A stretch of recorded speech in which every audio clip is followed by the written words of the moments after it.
So students, अभी तक हमने जितने भी लिमिट टेस्ट पढ़े हैं उसमें हमने देखा कि we have compare turbidity, opalescence और the colour. This is the third limit test in which we are observing the stain. Initially, I have told you that limit tests are based on the method of comparison in which we compare turbidity, opalescence, color or stain. So already we have discussed turbidity and opalescence under the head chloride and sulfate. Color under the head limit test of iron. Now this is the third category, that is called stain, in which we will consider the limit test of the arsenic. And my dear students, this limit test of arsenic is very important for examination point of view. It has been asked number of times. So in this limit test the stain is compared and the color of the stain is yellow. Apparatus that is used for the limit test of arsenic is known as Gutzeit apparatus. So students, remember its spelling: Gutzeit. Gutzeit. So Gutzeit apparatus is used for the limit test of the arsenic. Sometime ahead I will tell you what is Gutzeit apparatus and how it will work or how it works. So now, in order to discuss the limit test of arsenic, first of all we should know arsenic impurity is present as trivalent arsenic, that is As3+, or pentavalent arsenic, that is As5+. So it means arsenic is present in two forms in our sample, either as As3+ or As5+. So in order to start the limit test of arsenic, first of all sample is dissolved in acid. What we are doing? We are dissolving our sample in the acid. And what acid? We are using any mineral acid. As soon as we dissolve our sample in acid, it undergoes number of reactions. So very first reaction is conversion of arsenic cation into respective acid. If arsenic is present as a trivalent arsenic form, it is converted into the arsenious acid. You can repair all the structure: As, OH, OH and OH. So it has satisfied all the three valencies. Formula is H3AsO3. If arsenic is pentavalent, As5+, so it will convert into AsOH, OH, OH and O. So three valencies are satisfied with OH, OH, OH, and rest two valencies are satisfied with the oxygen. So formula is H3AsO4. So first one is the arsenic acid and second one is the arsenic acid. So let me repeat this step again. We are having two types of impurities in our sample, trivalent and pentavalent. As soon as we dissolve our sample in acid, trivalent arsenic is converted into arsenous acid, that is H3AsO3. Pentavalent arsenic is converted into the arsenic acid, that is H3AsO4. So this is the number one reaction. In step 2, this arsenic acid is converted into the arsenious acid. Arsenic acid is converted into the arsenious acid. We can use any one reagent, either stannous chloride, or we can use potassium iodide, or we can use stannous acid, H2SnO2. So any reagent can be used for the conversion of arsenic acid into the arsenous acid. So this is the step number 2 or reaction number 2.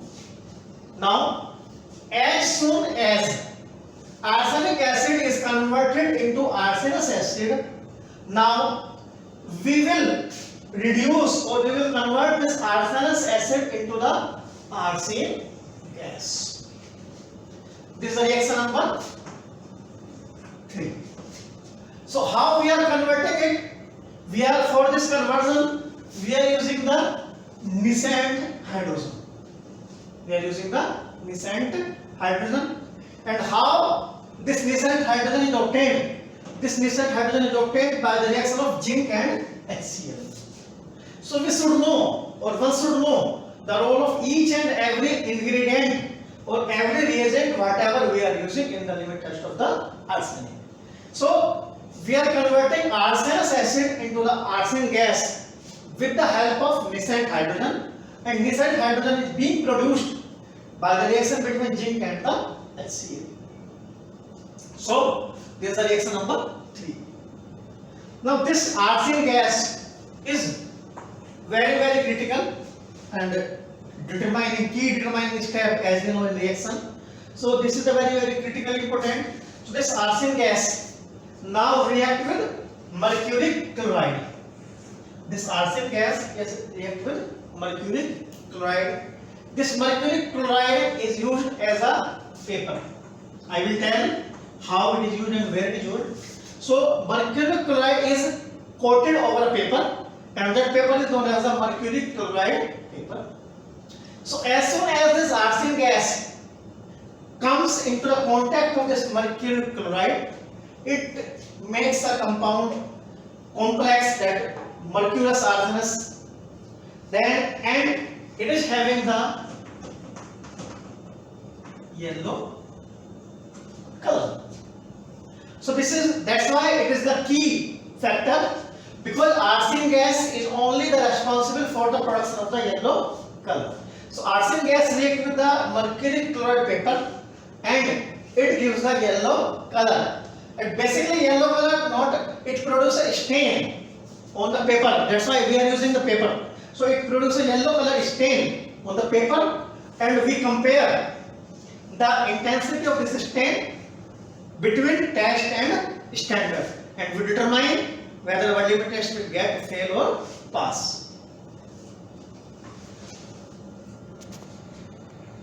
तो बच्चों अभी तक हमने देखा था arsenic की impurity के लिए जो लिमिट टेस्ट हम करते हैं, that is known as the limit test for arsenic, and for this we will use the Gutzit apparatus.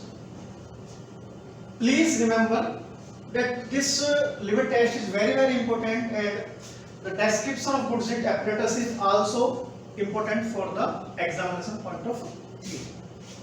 So here is the overall diagram for the Gutzit apparatus. So I am telling you it with the help of some parts that it contains.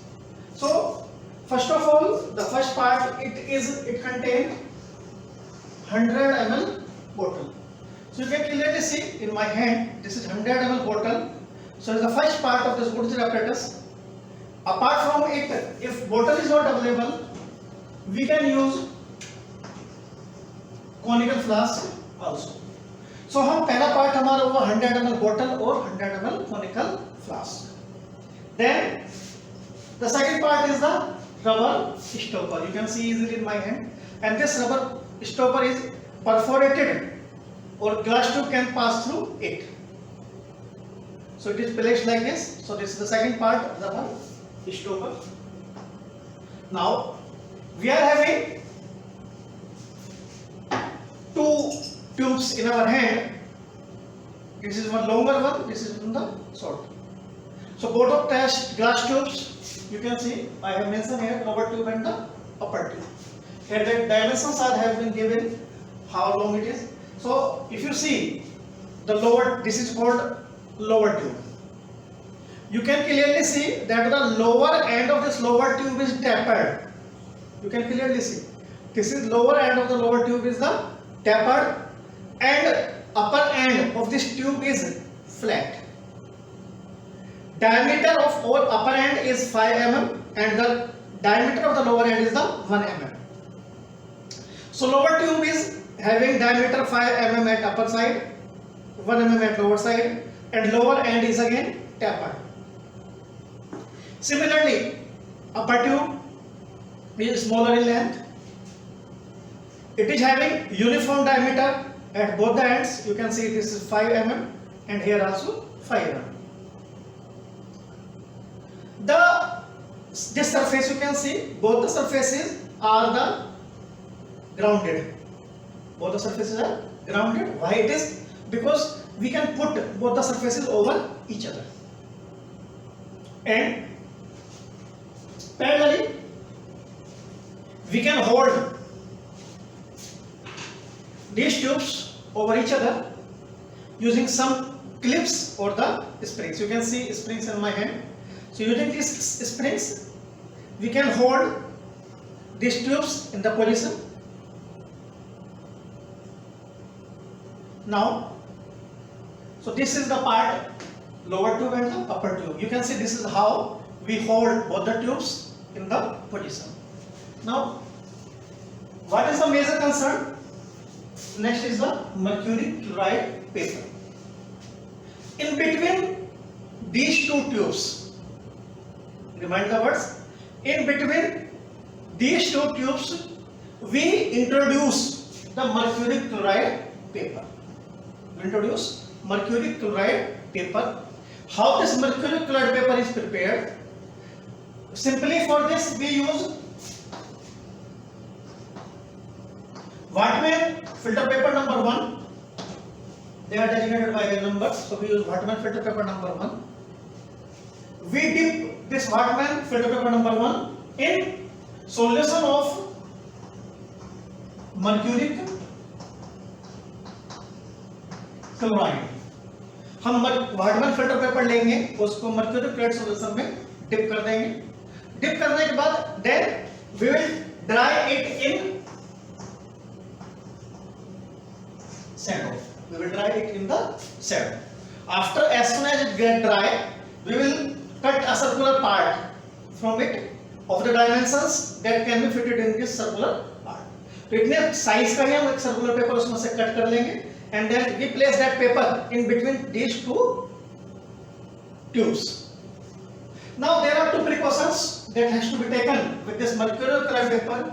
First one is, do not expose this mercurial chloride paper to the sunlight, and second, avoid the ammonia vapors. Why I am telling these 2 points? In the presence of sunlight or ammonia vapors, the paper changes its color and we will lose our purpose. So till now I have told you this good sheet apparatus consists of 100 ml bottle or a conical flask, rubber stopper, glass tubes. Among that, one is lower tube, another is the upper tube. Mercurial chloride paper, we can use ready-made mercurial chloride paper as well, or we can prepare it in lab also. Now next component is the cotton wool. So how we proceed for this? This is the tube and stopper. So we put like this. This is the position of the produced apparatus. Now next component is the cotton wool. What it is and why we are using in this limit test. So cotton wool is placed somewhere in the lower tube. How it is introduced? Cotton wool, first of all, we soak the cotton wool with lead acetate. Remember, this is very important question. We soak the cotton wool with the lead acetate and we squeeze it so that no liquid should be there. हम इसको पूरा निचोड़ देंगे ताकि उसके अंदर कोई liquid बाकी ना रहे. After using some fine wire, now I will introduce this cotton wool inside this part and I will hold it here somewhere. तो इस तरह से हम उस cotton wool को जो कि lead acetate में dip है उसको हम यहाँ पर कहीं पर place कर देते हैं. उसको place करने का purpose क्या है?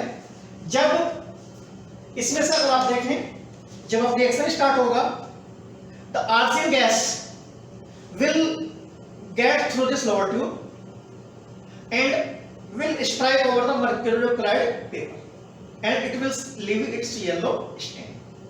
Now what happens during the production of arsenic gas? Sometime unwanted gas that is called H2S, hydrogen sulfide, is also generated. So if this hydrogen gas travels along with this arsenic gas, it will also strike the mercury chloride paper and it will leave the brown impression, and the yellow impression will be overshadowed with the brown impression, so we will lose our purpose. So why we are using, again question same, why we are using cotton wool and lead acetate? So if we are placing somewhere the cotton wool, so the hydrogen sulfide gas that is traveling along with arsenic gas is trapped, it is trapped with this by this lead acetate. So purpose of this using lead acetate is lead acetate trap the H2S gas and minimize the interference with the mercury chloride paper. So students, this is the overall description of this Bursted apparatus. I hope you must understand what does it mean, how many components are there, and parallelly I will provide all the details, all the dimensions in the notes along with this PowerPoint. So you must recall and must remember this, what is Bursted apparatus and how many parts it contains. So students, अभी तक मैंने आप लोगों को बताया कि arsenic का limit test perform करने के लिए हम लोग बुर्स्टेड apparatus का इस्तेमाल करते हैं. अब मैं आपको बताने जा रहा हूं कि व्हाट प्रोसीजर वी अडॉप्ट है. सो अभी तक के जितने लिमिट टेस्ट हम लोगों ने पढ़े हैं उसमें हमने ये देखा कि कोई भी हम नेशनल सिलेंडर इस्तेमाल कर रहे हैं उसको हम SOT से लेबल करते हैं. तो similarly we are taking two Bursted apparatus and we are labeling the first one as S and the second one as the T. तो बाकी लिमिट टेस्ट की तरह ही हमने इसको भी SOT की तरह लेबल कर लिया. In standard we are taking 1 ml standard arsenic solution and we will dilute this solution up to the required volume. So we are taking 1 ml standard arsenic solution and strength is 10 ppm. In test we are taking 0.25 gram sample that has been dissolved in 50 ml water. So we will place this solution in the Bursted apparatus labeled as the T. So now our Bursted apparatus are ready with sample and the standard. Now in both the limit test Bursted apparatus we will place 5 ml 1 molar potassium iodide. Its role is already been defined. Second, we will use 5 ml stagnated hydrochloride solution. Now students, it is your task to identify or to find out the role of this stagnated HCl solution. Can we use only HCl solution or is it mandatory to use stagnated HCl solution? So you have to find its answer and simultaneously we are taking the 10 gram zinc. I am repeating it again. In both the Bursted apparatus we are taking 5 ml 1 molar potassium iodide, 5 ml stagnated HCl solution and 10 gram zinc. Here I would like to specify one point. Whatever reagent we are utilizing in any limit test, it should be or it must be properly justified. So we should know why we are using any reagent in any type of the limited test. Now as soon as we are adding all the reagents, we will assemble the apparatus. अब assemble करने का क्या मतलब है? यहाँ पर assemble करने का मतलब है कि आपने बोतल के अंदर तो सारा कुछ मटेरियल ले लिया. Now place your lower tube, upper tube and दोनों ट्यूब के बीच में आप mercury chloride पेपर लगाएंगे and simultaneously lower tube के अंदर आप कॉटन वूल लगाएंगे जो कि लेड एसीटेट में पहले से ही डिप किया हुआ होगा. अब दोनों ही Bursted apparatus को आप इमर्स करेंगे वाटर बाथ पर at 40 degree Celsius. So now my next question again कि is this temperature is optimized 40 degree Celsius or we can change it? So answer is that we can change it. It is not the optimized temperature. Now next question arises, what is the optimized temperature? The optimized temperature is that the temperature at which the evolution of arsenic gas is continuous. So arsenic gas should be evolved continuously. So we will set the temperature that can give the continuous evolution of the arsenic gas. Now this whole setup is kept for 40 minutes. After 40 minutes, we will remove the mercury colored paper and we will compare the color of stain, and the color of stain is the yellow. So we will compare the intensity of the yellow color on the mercury colored, both the mercury colored paper, and we will see which is darker and which is the lighter. So it is again go in the same tagline. If it is test having the light color, then the standard, it will pass the limit test. If it is having the dark color, so it will fail the limit test. So students, I hope you must have understand the limit test of the arsenic. Thank you.